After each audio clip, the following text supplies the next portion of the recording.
is joining us right now. Senator, thanks very much for coming in. Glad to be here. So give me, in a nutshell, did you love the president's speech? Well, you know, I was a little bit underwhelmed. If you were listening to him, you might have felt like, well, gosh, everything's fine. The country's thriving again.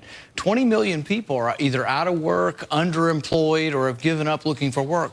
20 million people. If you measured it like we used to measure it, 13% unemployment.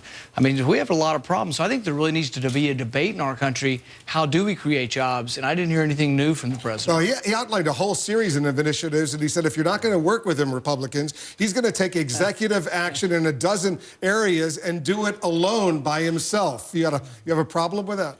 It didn't sound very conciliatory. The other thing is the one part of our country that is thriving, that is creating jobs, probably the biggest industry that's creating jobs, he did mention oil and gas. But the problem is what he then mentioned, I'm going to raise taxes on oil and gas. Exactly the wrong thing you want to do on the one industry in our country that's really doing pretty well. He was talking about the oil industry, and he talked about $4 billion that they get in tax breaks, which he says they don't need. He wants to invest in natural gas, in solar, in cleaner energy. Yeah, but do you think we ought to be thinking about where is the job creation right now? It's in the oil and gas industry. So on the one hand, he brags about it. On the other hand, he says, I'm going to punish them for their success. That's where the jobs are being created. We should do the opposite. We should lower taxes on any industry, but really on the oil and gas industry because it's doing well. Let's let it do better. He announced on increasing the minimum wage that federal contractors would get an increase immediately to $10.10 an hour, which is not, a huge amount of money by any means, but it's a little bit more than the current minimum wage. Are you with him on that? If you increase the price of something, you'll get less of it. So all of the studies, virtually all of the studies show that if you increase the minimum wage, you get higher unemployment, particularly teenage unemployment, particularly black teenagers. Do you believe in a minimum wage?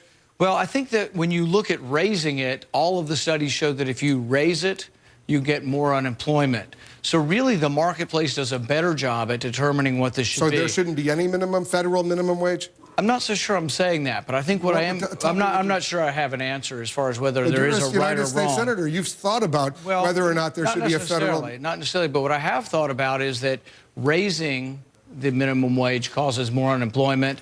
When we have 20 million people out of work, I think it's a bad idea to raise it. And a good way to look at this is, see, he looks at it from an emotional point of view. He says, well, more money's good. Well, yeah, well, why don't we make it $15 an hour? Because people acknowledge that there is some price at which it does cause unemployment. Why not make it $50 or $100 an hour? There is a point at which the price does cause unemployment. But every increase, there is some point and some unemployment that will be caused. But there's a philosophical division you have there that you're not sure you even support a minimum wage. Well, the discussion really isn't about whether you have one or not. The discussion right now is the incremental increase. All right, let's talk about Obamacare, the Affordable Care. You're a physician. You heard the president outline the millions of Americans who are now benefiting from Obamacare because if they had pre-existing conditions, they can get insurance right now that cannot be taken away from them. Right. You're with him on that as a physician. Right. Well, he didn't mention that more people have been canceled than have gotten insurance. He bragged about Kentucky, my state, had the governor there to pat him on the back. But the people signing up in my state are getting Medicaid. In fact, they sent my son a Medicaid card. So really, I don't know, it's a great advantage to sign a lot of people up for free health care. We really aren't signing people up to pay for health care. We're signing people up that the rest of the working people have to pay for. And this may well bankrupt hospitals in our state. Sure, I want everybody to have health insurance. I want to take care of people. I consider it my obligation as a physician, both personally and for religious reasons, to take care of people, and I do. And I'm part of a large group of physicians who always have. But I don't think the government providing it and doing it is a good idea, and I think it's going to backfire, and less people have insurance. You're a member of the Foreign Relations Committee. In one area, I suspect you do agree with the president when he said he would veto legislation in Congress that imposed new sanctions on Iran right now during the 6-month period when we're testing them to see if they are really going to deal with this nuclear issue. You're not with the other Republicans who say you will vote for new sanctions. I've been for sanctions and have voted for sanctions in the past to try to get the Iranians to negotiate.